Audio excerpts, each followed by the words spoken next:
विश्वरूपे शक्तिरूपे विश्वस्फूर्तिगुरवे नमः। विश्वस्फूर्ते महामूर्ते प्राची संध्या प्रवर्तते। उत्तिष्ठ गुरो सत्यकीर्ते दिव्यभाव महामते। उत्तिष्ठोत्तिष्ठ योगीन्द्र उत्तिष्ठ करुणाकरा। उत्तिष्ठ योगशयना शिष्यवात्सल्य जलधे। शिष्यवात्सल्य जलधे।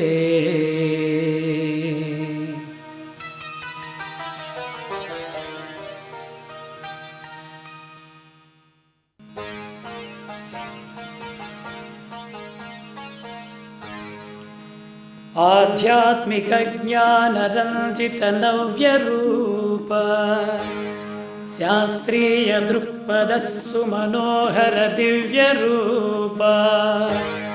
विज्ञान कोश विभुदेश विकास विश्वस्फूर्ते महाद्भुतमते तव सुप्रभातम् सुप्रभातम्। सुजनालवाल श्री सुगुणैकवारिधे समसत्य धर्मरधरम्य सारधे। सततात्म तत्पर सकान्ति चिन्मणे तव सुप्रभातमिहते गुरुश्रुते गुरुश्रुते। सर्वे त्वदीय पद पंकज राग रक्ता भक्ता सुचित्रपट सन्निधि संश्रिता। आत्म प्रदीप विभुमंगल रूप विश्वस्फूर्ते महाद्भुतमते तव सुप्रभातम्। योगीन्द्र वन्द्य युग पुरुष जीवितेश विज्ञान शास्त्र विशदीकृत विश्वतत्व।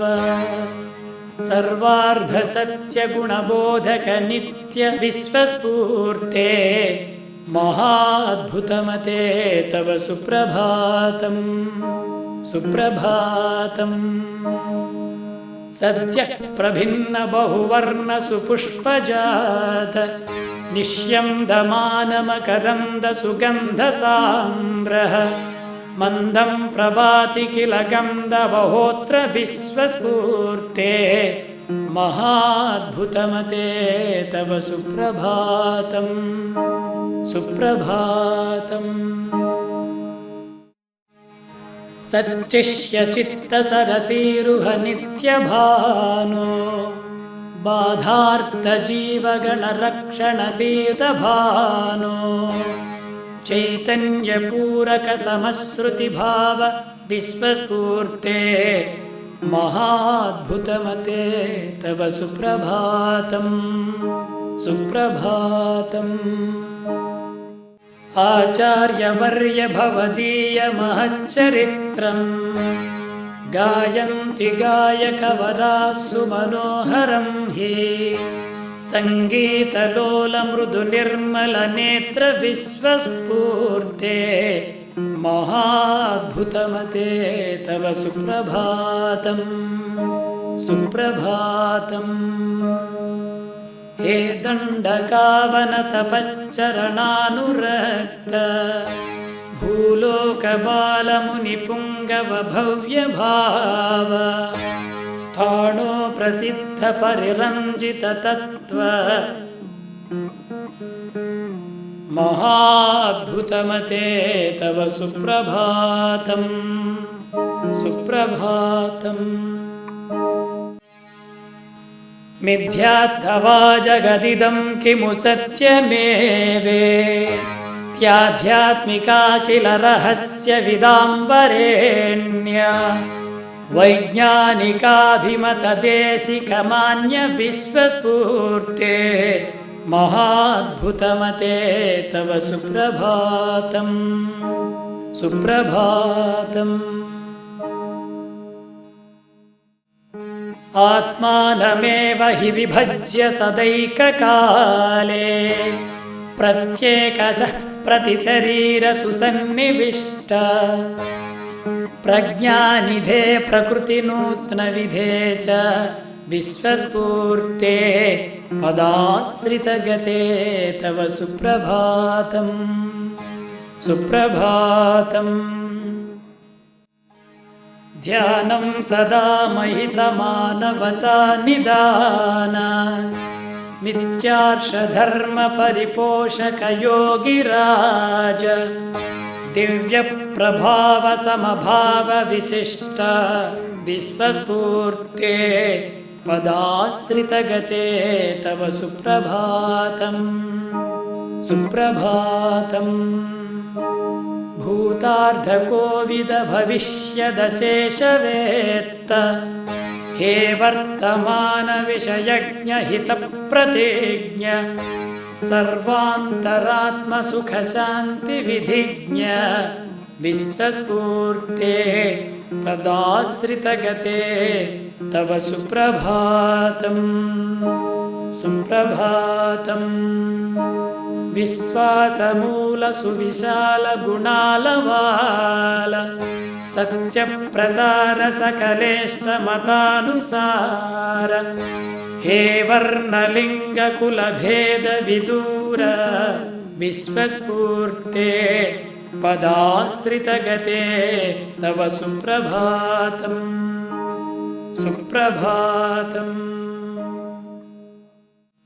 हे मानवाकृतिविशिष्टमहानुभाव पुण्यस्वरूपगुणदीपपृथुस्वभाव हे विश्वशक्तिविनिगूढविवेक विश्वस्फूर्ते पदाश्रितगते तव सुप्रभातम् सुप्रभातम्। विज्ञानरम्य विबुधोत्तमवृन्दगम्य स्वामिन् बृहस्पति समानसुधीप्रसिद्ध सर्वाश्रितोद्धरणकङ्कणहस्त विश्वस्फूर्ते पदाश्रितगते तव सुप्रभातम् सुप्रभातम्।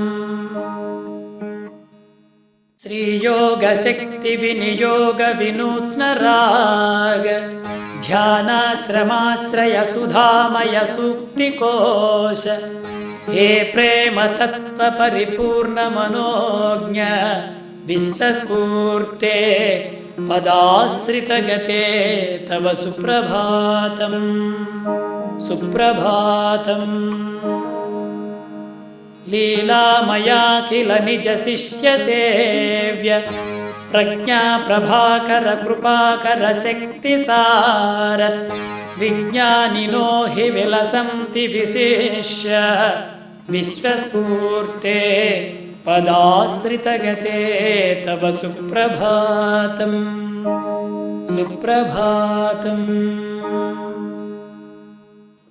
मनोज्ञवैभवमपूर्वमहाविनूत्नम् विज्ञातुमन्त्रहि निभान्ति नवीनवृद्धाः वात्सल्यसौम्यगुरुदेववदान्य विश्वस्फूर्ते महाद्भुतमते तव सुप्रभातम् सुप्रभातम्।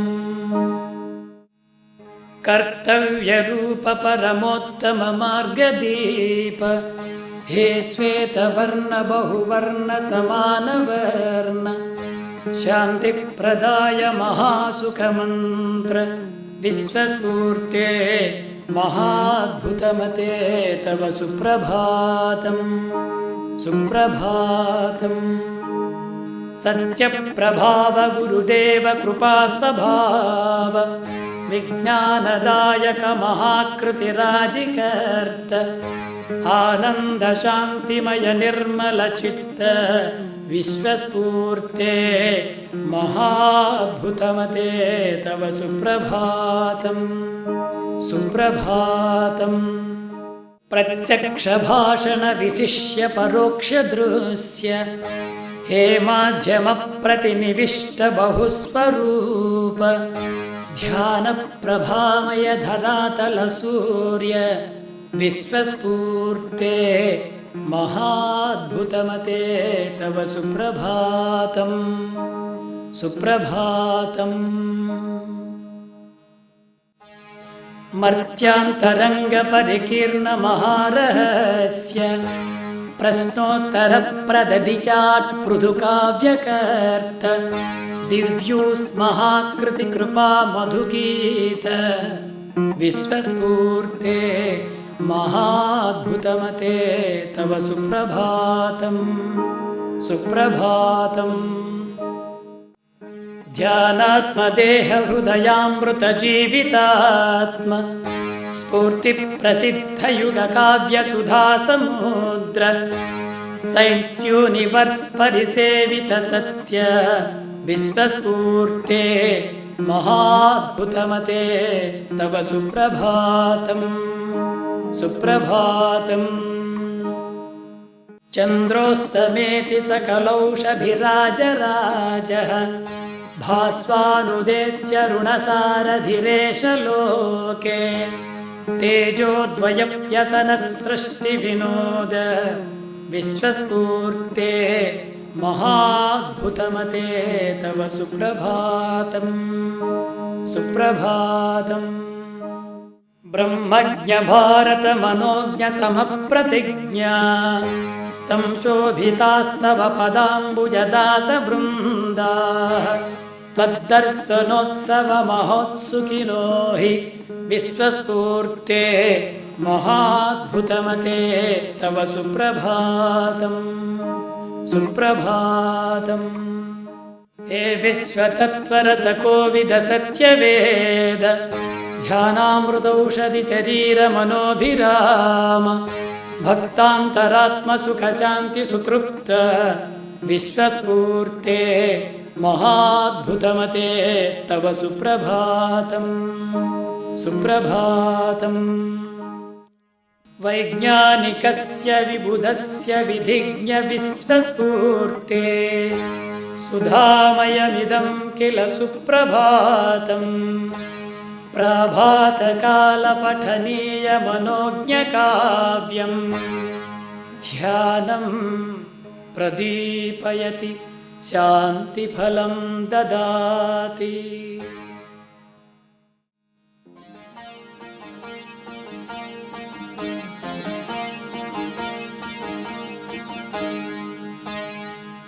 विभुभारत देश विनूत्नमणे महिमान्वित भावन भोज्युमणे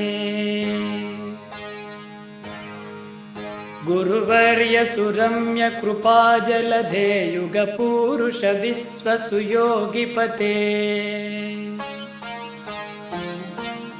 परमाद्भुत योग निदानमते बहुरोगमहौषध भाग्यप्रदे समसंस्कृति नायक शांति निधे नवजीवनदायक नव्यविधे इह सृष्टिरहस्य विशिष्ट महाद्भुत सत्य विशारद विश्वगुरो परमाधुनिकाभिमत प्रगते प्रणमामि पदाश्रित भक्तगते।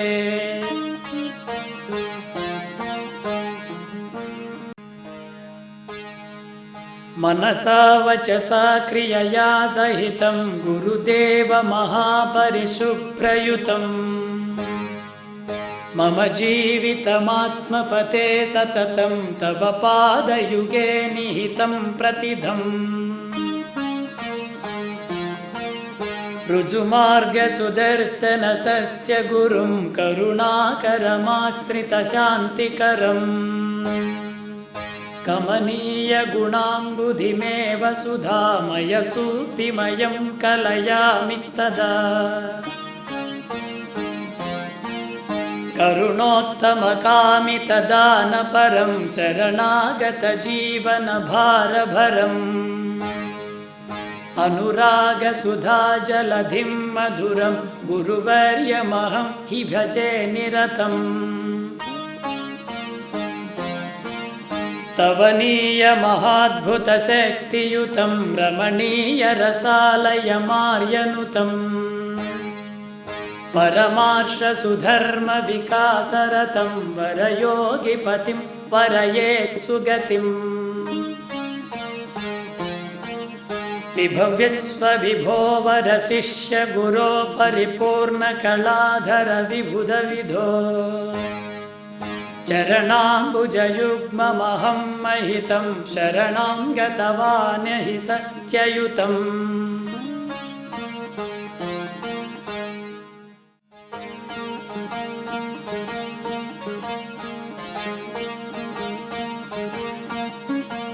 महायोगिवर्यं महाध्यानमान्यं महावेदवेदान्ततत्त्वप्रमेयम् महाराजहंसं महादैवतांशं महाविश्वमूर्तिं भजे स्फूर्तिकीर्तिम्। महायोगिवैज्ञानिकं सत्यसौधं सदा सृष्टिशास्त्रीयदृष्टिप्रबोधम् परोक्षे परोक्षे प्रभारम्यरूपं भजाम्यात्मसंदर्शनं भाग्यदीपम्। विश्वस्फूर्ते स्फुरत्कीर्ते दिव्यमूर्ते महामते अपराधसहस्रं मे क्षमस्व करुणाकृते।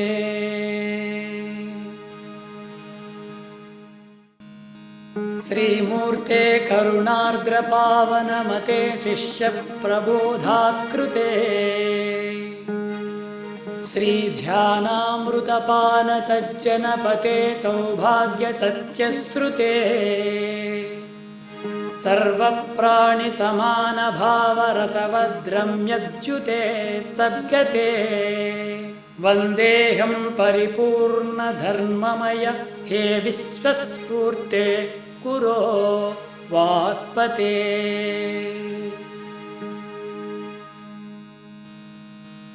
विश्वासविश्वविशदौ विबुधप्रवन्द्यौ वात्सल्यवारिधिसमुज्ज्वलशान्तिपद्मौ विज्ञानदौ विविधभक्तहितौ च विश्वस्फूर्तेः गुरोः सुचरणौ शरणं प्रपद्ये।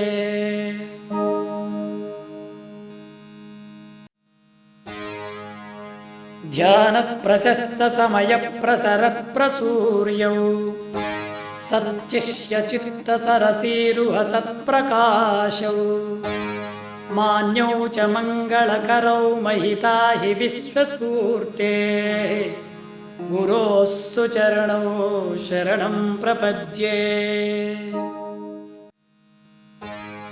सौन्दर्यमानससरोवरसम्प्रभिन्न सौवर्णपद्मसमसौम्यगुणप्रपूर्णौ सौगन्ध्यबन्धुरमरन्दभरौ च विश्वस्फूर्तेः गुरोः सुचरणौ शरणं प्रपद्ये।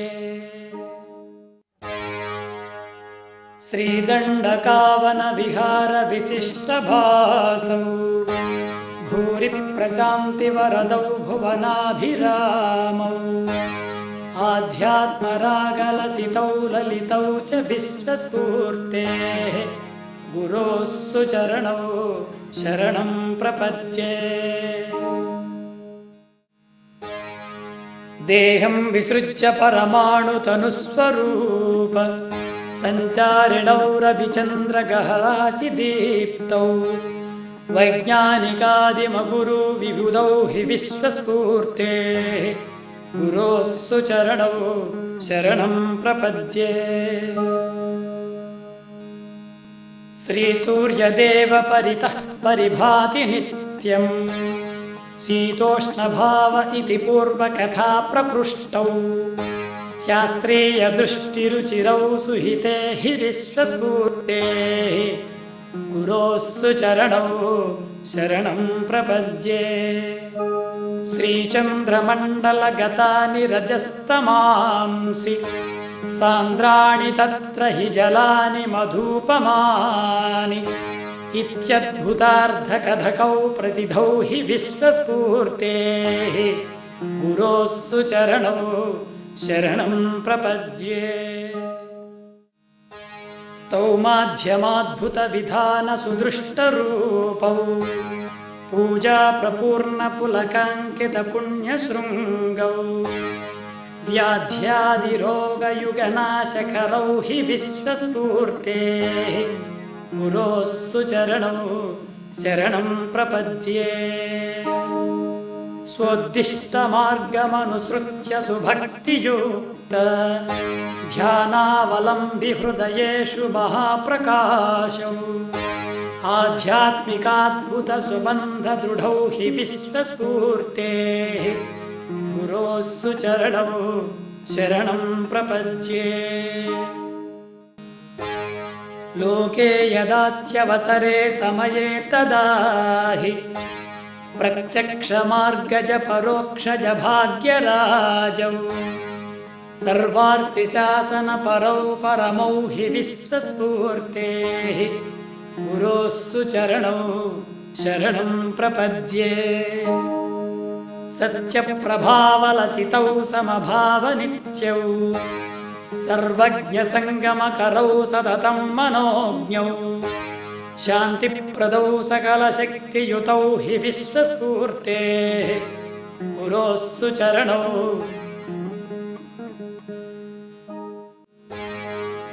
सर्वोन्नतौ च गुरुपौर्णमि भक्तपूजौ संशोभितौ हि भुवि कल्पकवृक्षकल्पौ नित्यप्रसादसुमुखौ निखिता हि विश्वस्फूर्तेः गुरोः सुचरणौ शरणं प्रपद्ये। दुर्गन्धदूरपरिशुभ्रसुमन्दिरे हि आनन्दसुन्दरमनोहररूपदीपौ सत्यालयौ सततभक्तहितौ हि विश्वस्फूर्तेः गुरोः सुचरणौ शरणं प्रपद्ये। प्रज्ञाकरौ विविधदेशविहारहंसौ विश्वाद्भुतौ विमलभावविभाकरौ द्यौ शिष्टार्चितौ गुरुपदप्रणवौ हि विश्वस्फूर्तेः सुरम्यचरणौ शरणं प्रपद्ये। यद्यद्विभूतिमहितं विपुले प्रपञ्चे तत्तन्मदीयमधुरांशजमाः कृष्णः तद्वत्सुभाषितसुगीतपदस्य विश्वस्फूर्तेः गुरोः सुचरणौ प्रणमामि नित्यम्।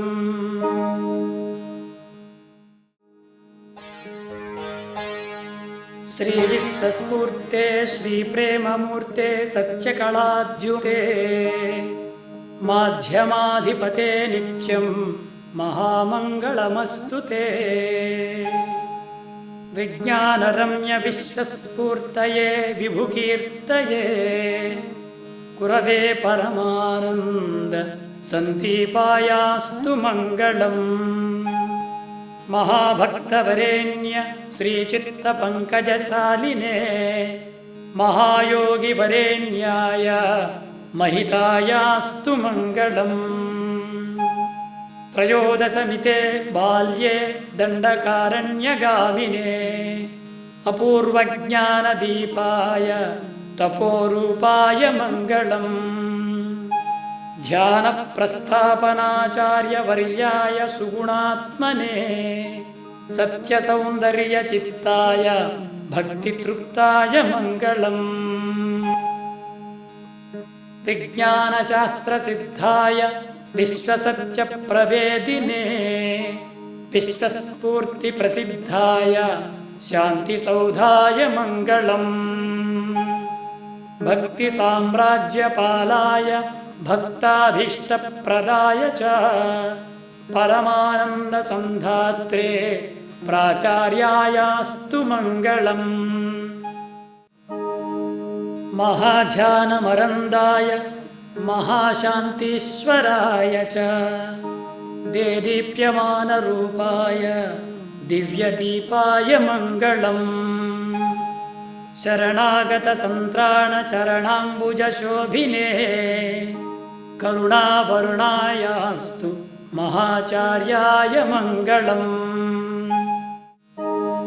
श्री श्री श्री गुरवे विश्वस्फूर्तये रसमूर्तये कृपासुधासमुद्राय ज्ञानभद्राय मङ्गलम्।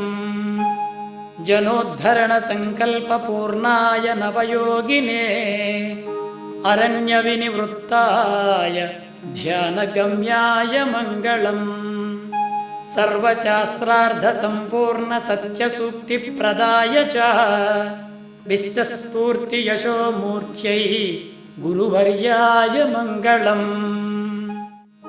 सद्धर्महेमशृङ्गाय शान्तिरङ्गाय धीमते मानवत्वप्रबोधाय महामान्याय मङ्गलम्।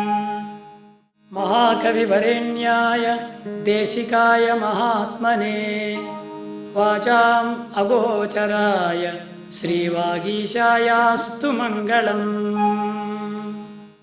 मङ्गलाशासनमिदं सदा भक्तसमर्पितं स्वीकुरुष्व गुरो विश्वस्फूर्ते दिव्यकृपाकृते।